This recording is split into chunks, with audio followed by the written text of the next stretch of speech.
man once said, and I quote, "To accomplish great things, you do not only need to act, but also dream. Not only plan, but also believe. Not only believe, but also listen to success stories." Hello and welcome. My name is Oluwakoyinsola Olukoya, and today's guest is a business savvy lawyer. He is not just a business savvy lawyer, but also the managing partner at Allen and Brooks. My guest is none other than Mr. Joshua Daranijo. It's great to have you on the show, Mr. Daranijo.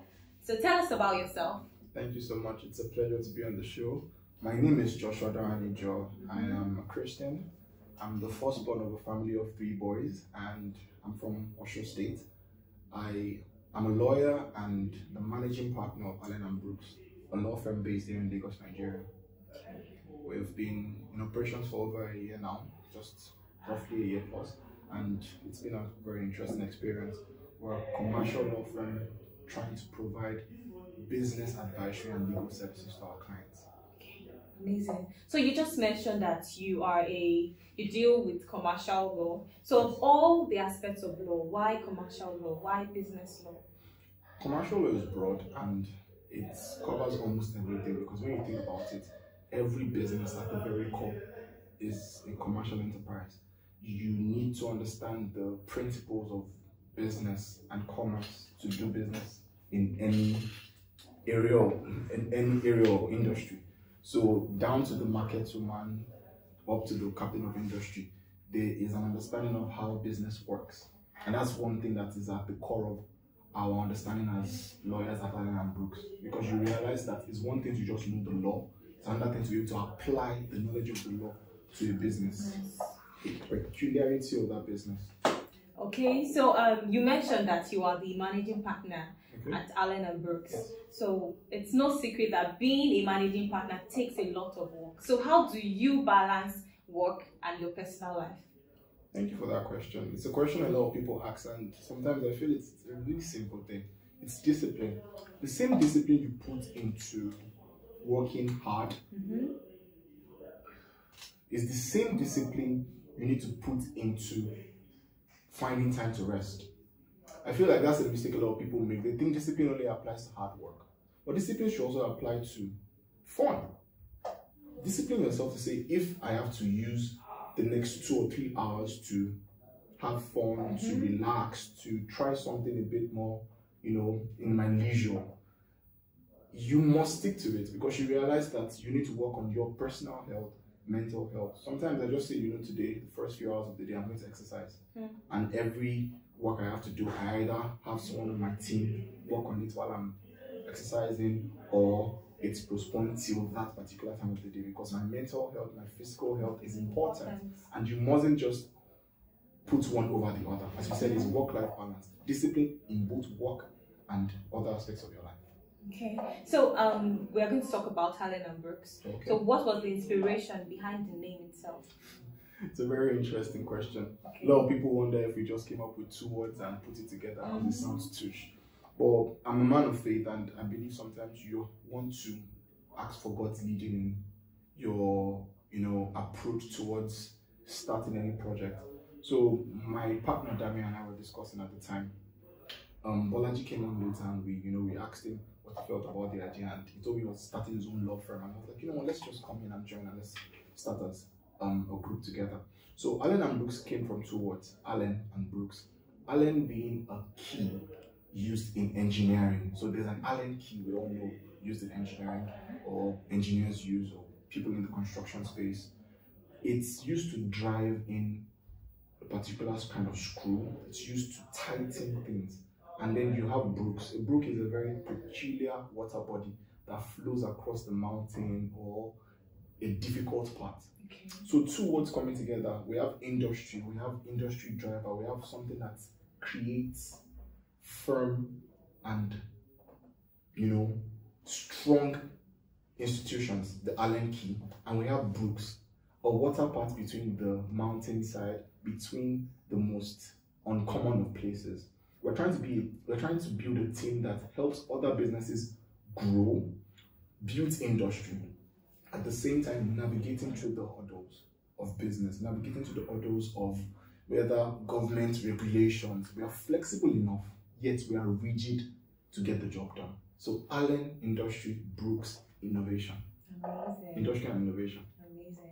So I would like to know, so what inspired this firm itself, Allen and Brooks? Thank you so much. I said earlier that business is at the core of everyone's enterprise. Yes. Any for-profit business wants to make money and build on that and grow. One thing we realized is a lot of people are professionals in their field, but not necessarily business serving. Let's give a good example. A doctor who decides to start an hospital might be good at the job of, taking care of the patients, caring for them, doing the needful as regards the Hippocratic oath, but might not know how to administer the structure of the hospital, might not know how to sort out finance, might not know how to sort out the administrative part of the actual business of running a hospital. And you ask yourself a question, as professionals, how can I help that doctor who has a hospital setting, but all he knows really to do is to take care of patients? He doesn't know how to set up a finance team. He doesn't know how to set up the legal ramifications to make sure that he doesn't have patients suing him every day because they feel he's not a good doctor. He doesn't have people saying, oh, you did not hire the best nurses, your hospital is not clean enough. That is where Allen and Brooks comes in. We're a law firm that tries to make you understand that your business is not just for you to see how you provide the service you are good at, but how you build your business as you're providing that service. We give an all-round view. We look at your business, we analyze it. Oh, is it the fact that you have issues with human resources, so you need an HR personnel? Is it the fact that, oh, it's your finance that needs to work on? So not just telling you section this of the Constitution, or my lord, may I? We need you to sit, if I may, we need to sit down with you and say, you know what? This is what people in your sector are doing. This is how hospitals are being run in Nigeria. So you need a finance guy, you need an HR guy, you need this particular set of people. I've gone beyond just telling you the laws that help you to run your business. I've gone beyond just registering your business for you to take you through. I walk you through how to run a successful business. And that's what is very important as lawyers. We need to realize that people don't have time to just hear you, blab about what you know. They need you to settle down and show them that you understand their business enough for them to trust you with it.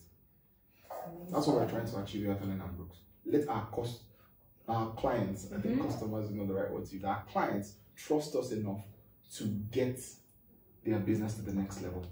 Okay, so how did you start? Did you just call your partners, okay, let's do this, boom, and you're a year already? How did you start? What process, what did you have to go through? We would like to know all of that. Well, I would like to say that for me personally, I've always known that I was not made for the 9 to 5. And I say that with all humility and modesty, because some people actually do well in the 9 to 5 space. But I realized a long time ago that if I was to stay in the 9 to 5 space, I might make more money, I might develop myself very fast. I'm saying that because I realized in my last employment, I only did 2 years there. And when I was to leave, I found myself in 3 different roles. I was a lawyer, I found myself in the branding team, and I found myself doing a bit of human resources. So I'm not saying, I tried to be humble when I say this, but when I left, I saw 3 people feeling what I was leaving behind. Wow. I'm not saying I was the only one doing it, but I saw 3 people having to fill the void I left because I was majority player in those 3 departments in the firm. So you realize that you are just, when you take an introspective look at how you live your life, you know what's best for you. And I had to come to that decision. I said, you know what, I can't last in this place. Even during my interview, I told the person that hired me, give me two years maximum. After 2 years, I possibly would find myself going for my master's or just leaving this employment. And I kept my word. So Allen and Brooks came as, one of those conversations you have with your colleagues. We're just finished NYSC, we're just discussing, oh, what do you guys think about this? Being a law firm in this Lagos, it's a really stressful thing. Can we achieve it? Can we not achieve it? But it started with first registration. Just like a joke. I opened my CAC portal, registered the company, it was available. I loved the name, my friend Damilola and partner suggested it. We registered in 2019, but still continued work. Early 2020, before the pandemic hit, I said, you know what, I have to start this off from this year. And it came like a shock when we were told to go, work from home in March of 2020. I started looking at it. For most of my previous working experiences, I've always loved working from home because I'm someone who uses technology so well. So I started realizing that... You had left your previous job? No, we're working from home. Okay. Still working for my previous employer. Okay. But I realized that I've always enjoyed working from home even before the pandemic hit because it's very seamless. I can achieve more. I can do other things with my day while still delivering on work. I called Bolaji up and he's like, oh, he's about to start his own law firm, as I said earlier. And he's like, no, come on, join I and Damian. Since we all had a previous experience going to the same university and all, we said, you know what, let's give it a shot. And that's one of the things I want us to note. A lot of people will say friendship and business don't work together, but it really depends on trust because you don't want to go into business with someone you don't know. So trust also plays an important role. You guys might not be best of friends, but trust is important. So we discussed, and April, May, we're talking about how we can move this forward. And I realized that both my partners were not in any employment. Bolaji had been doing private practice for about a year plus. After NYSC, he just kept doing his own thing, just kept himself busy. Then there was Dami, who had decided that he wants to go ahead and do his master's. And we just kept pushing at it, and everyone was like, Joshua, you are the one we're waiting for, because you're the only one that is still in an actual employment. I'm like, okay, you know what? You guys are right. I put a date to it. I said, okay, mid-2020. COVID or no COVID, let's give it a shot. We started the branding. We got all the designs. Marketing was very important. We sorted out everything, every single thing before the launch. So everything was ready regarding a workspace, regarding the website, regarding the branding. So launch was just to actually let the world know we are here. And that was what made it perfect. There was a team behind the scenes where I was still working with someone, but I had a team to make sure everything was in place. And delegation is very important. I'm not a one-man.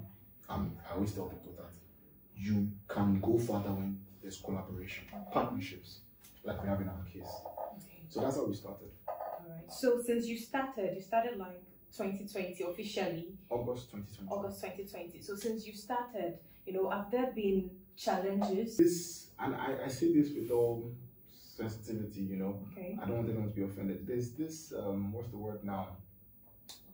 Economic immaturity in our space. A lot of people don't yet understand the value of professional services. Let me explain what I mean. Okay. You are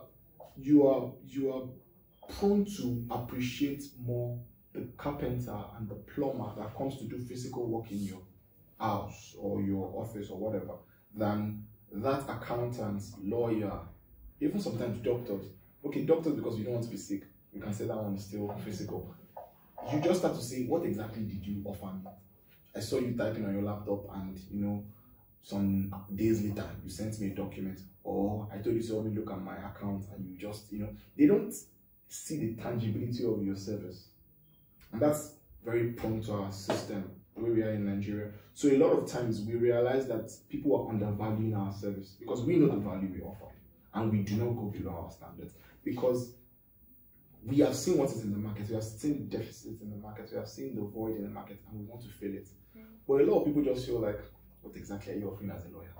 I mean, you tell me this is what the law says, you tell me, you give me legal opinion, what again? So we had to sit down and say, you know what, how can we make these intangible services? Because you're not buying anything from me, you're buying something from me, but you're not buying a physical product. I'm not giving you a phone at the end of my transaction. I'm not giving you, most times it's things that would have to be knowledge-wise or service-wise. Maybe I'll represent you on something or provide knowledge you need. So you don't see a physical service and that makes you tend to undermine or undervalue what I have to offer. So we sat down and said, how can we create a product out of our services? Try to make it more tangible, a more tangible experience for our clients. And that was what we had to achieve, and that's what we are currently achieving. we let our clients understand that, look, it's not just to have you come and here, this is what you need us to do, and we go back and we do it, and that's the end. No, we want to be a part of your business.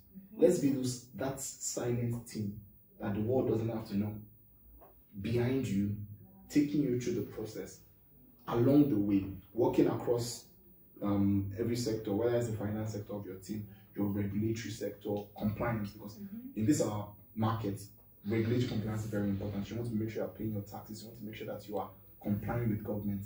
Nowadays, almost everything is a little ban. A little issue arises and CBN is banning something or freezing something. So you have to just make sure that you are letting your clients see that interest. A lot of times when I meet with a new client, the first thing I ask is, where do you see your firm in the next 5 years? Because I want to know your headspace for two reasons: to see if it's something I have thought of, or I can even offer even much more than what you are thinking of at the moment. Because it's either one of the things. I have to catch up to you if you're thinking beyond what I have imagined, or I have even imagined more than that for you, and I want to see how to bring you to a place where you realize that you have so much more you can offer in the next 5 years. So the biggest issue we faced, and we're kind of phasing out of that phase, things are getting better now, was undervaluing our services. A lot of people just think lawyers are just lawyers, what again?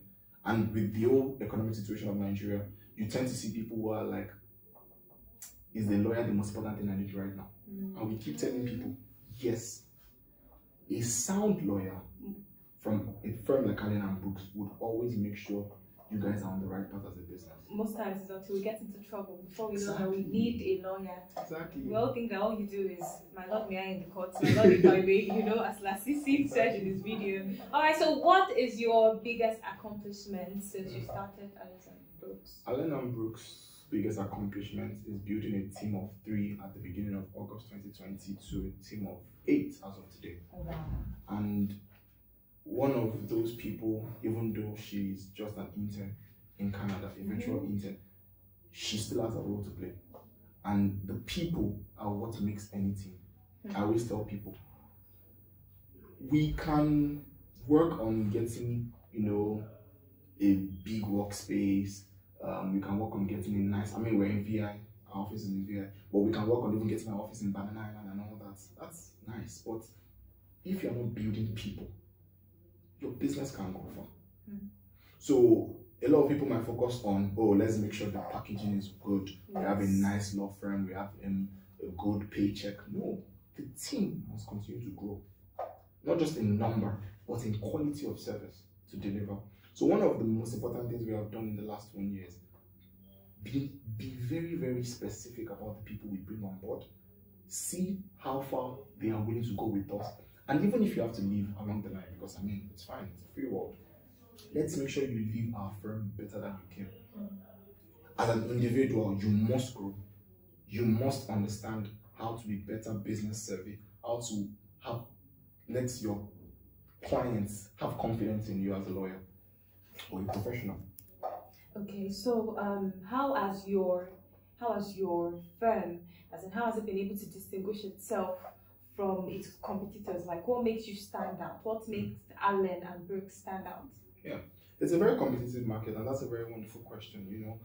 A lot of law firms are popping up every day, and there's already the big, I don't know, like accounting, you can say big 4 in accounting. In Nigeria, we have like big 10, if not big 15. So, okay, so there are a lot of amazing law firms out there, but what makes us stand out is this: we leverage on technology much more than anything. As I said earlier, we have a virtual intern in Canada, we have interns here in Nigeria, and we're trying to expand ourselves beyond just the Nigerian market to even the African market. We're particular about seeing the opportunities that are existing in this century. There are so many opportunities that most people are not seeing. Our aspects of law are not limited. Okay, someone is interested in entertainment law, someone is interested in fashion law. I myself, I'm like, what is fashion law until recently? So you realize that there is so much more we can achieve when we are not rigid. Law, what we studied in school as lawyers, was a bit rigid. It's until you come out and you see a bigger market, you are exposed to a bigger world, that you realize that there's so much more you can offer. So what we do as Allen and Brooks is we keep our minds open. We are flexible, we adapt, we are innovative. We look at every aspect of law and how we can key into growing aspects. Technology, we see ourselves in the health tech space, not even just technology as a whole. We see ourselves in the fintech space. We see ourselves in the entertainment space, because entertainment is booming in Nigeria right now, in Africa as a whole. And many more spaces, the traditional spaces, whether it's oil and gas, whether it's commercial practice, corporate commercial, that's corporate governance and all that. One thing that would always make us stand out is the ability to be flexible. There is no kind of client that can come to us. There's no kind of business you are doing. We definitely can have something to offer you, because as long as you are legitimately, legally making money, we can examine your business and see how we can do better at your business. Okay, so if you weren't a lawyer, what would you be? Oh, that's easy. I would have been a creative, because even in my last few years of practicing law, I am very, very sympathetic to the creatives. I just love the fact that you can sit down and you come up with an idea and you push. Whether it's content creation, whether it's the movie industry, whether it's the artist that paints like these beautiful paintings we see. There is something about creativity that just applies to me. I personally have the hobby of photography and a few times painting, but nowadays, have you tried it? Have you? I haven't painted in a while, but photography is something I still. Yes, I was a brilliant finance student back in secondary school, maybe university a bit. Yeah. Amazing. So creativity has a place in my heart. There's something about just being able to wake up and realizing that God has put so much into you that you can bring out of just being you. You don't need anything to pick up a pen, or a brush and paint. You don't need anything. It's not even about the equipment. It's just seeing the capacity you have on the inside and making the best of it. And the creatives do that so much. So I'm very sure I would have been a creative. So what would be your advice to lawyers that want to start their own firm? Can you walk them through the process? Can you just advise them? We might have lawyers that have started already. So what of encouragement would like you to tell them? So I feel the first thing most people must note is you have your own race. As I said earlier, 9 to 5 is not a problem, but make sure it's your race. Make sure it's something that you want. Don't just look at others. Yes, mentors are good, but believe me, God created you with something specific and important to you. Yes, you must not be too quick to just follow a mentor so, religiously that you lose your identity. So, first of all, know who you are and know what you want. Second of all, don't be shy to ask for help. I could have started this firm on my own a year ago, but I'm sure I'll not be where I am. Because even in the last 1 year, I've had my own personal struggles. As my other partners, we have different lives. Because you realize you're not just doing business. Just like you said earlier, life-work balance, work-life balance. You have other things that you're dealing with in your life. You have your family. You have different things that just pop up. So when you have a team, when you have collaborators, when you have partners, there are people who can carry you when you're down. And you can do the same for them. So don't be shy to ask for help. And if you're sure it's only your vision, you're sure that it's just for you, then let there be people that you can depend on the backstage. You don't have to be open, but just always have a team, a supporting team. Secondly, don't take lightly the place of legal registration, the formalities. Don't joke with your marketing. Okay. We had a very big decision to make, even with the office space. Victoria Island is not a cheap place to have an office. But we decided, and this is one of the most interesting things you will note, we decided that rather than start out with paying ourselves salaries as partners, let's sacrifice for the first 1 year. That sacrifice has not stopped yet. So I haven't earned a salary for the past 1 year as a partner. So we take money and we make sure that it goes back into the business. Because as long as the business is growing, it's something that I'm building on as a person and as a firm and as a group of people. And I can reap the returns years to come. So we picked this location because we know it's eyebrow area of town and we want something that meets the standard of the value we're offering to people. And we made that sacrifice, which is my next point. Sacrifice is important. And most people are always too short-sighted to see the importance of delayed gratification. Sacrifice is important. You need to understand that the sacrifices you make today and you're consistent with will pay years to come. And don't be too selfish to think about yourself alone, because I might not be the one to enjoy the most of Allen and Brooks in the next 20 years. Of course. A lot of companies that we have today, the founders are not the ones that enjoy the benefits, but the next generation, the next group of people will say, thank God these people started this thing. That's why I can meet it here. So sacrifice is very important. And I think the most important point is just trust God. Faith. Faith is vital. We started a law firm in the middle of the pandemic. There were so many uncertainties. People were losing their job. People were getting, laid off, and people were, reducing salaries, pay cuts and all that. And you say you want to go ahead and start your own law firm when some businesses are not even interested in hearing anything about lawyer. The first 3 months, I think we only had 1 transaction. But when I said earlier, being consistent alongside sacrifice, consistency is an act of faith, in my opinion. If you are consistent, it's because you believe that things will get better, and you are sure that when your time comes, everyone will know that no, these guys they put in the work. Yes, this team did not give up. So consistency, in my opinion, is an act of faith. You need to just trust that if this is something that you are made to do, nothing can stop you. Discouragement can't stop you. And I think I'll just round off on this note to that question. No is okay. People need to understand that no is okay. You must be fine with hearing no. And when you hear no, be bold enough to ask why. So maybe you can learn from your experience to get the yes the next time.